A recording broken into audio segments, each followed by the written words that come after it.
curang. Jangan pakai cara mencuri. Itu sama dengan mencuri. Dan mencuri itu identik dengan setan. Jadi kalau kita mencuri sesuatu dari orang, kita anak setan.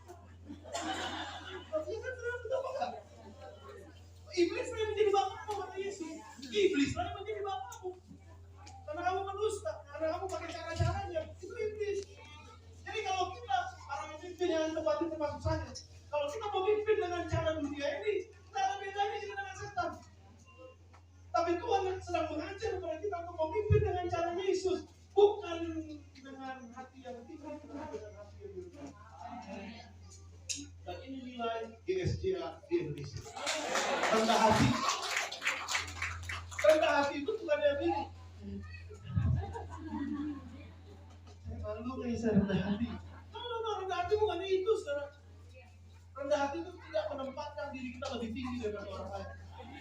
Tidak menempatkan diri kita lebih tinggi bahkan dari Tuhan. Seringkali kita menempatkan diri lebih tinggi dari Tuhan. Dan makanya kenapa Tuhan selalu mau membuat kita tersungkur, tunduk, dan berserah kepada Dia. Saudara, izinkan Roh Kudus bicara buat kita malam.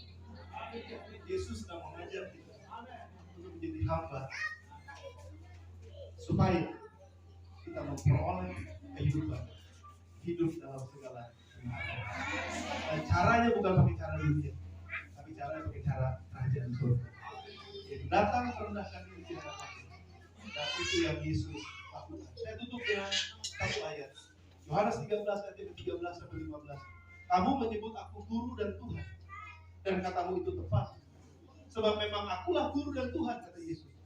Jadi jikalau aku membasuh kakimu, aku yang adalah Tuhan dan gurumu, maka kamu pun wajib saling membasuh kakimu.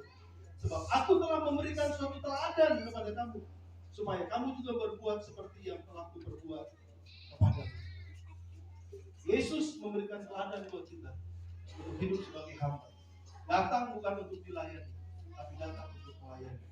Amin. Bukan untuk menuntut orang lain, tapi justru Dia memberikan sesuatu sehingga orang lain bisa diberkati. Karena itulah yang Yesus ajarkan kepada kita. Mari kita hidup dalam kebenaran. Mari kita hidup di dalam caranya Yesus, bukan pakai cara dunia. Karena kita adalah hamba-hamba Yesus. Kita adalah murid-murid Yesus. Kalau kita hidup seperti Yesus, maka layaklah kita disebut murid Yesus. Tundukkan kepala saudara.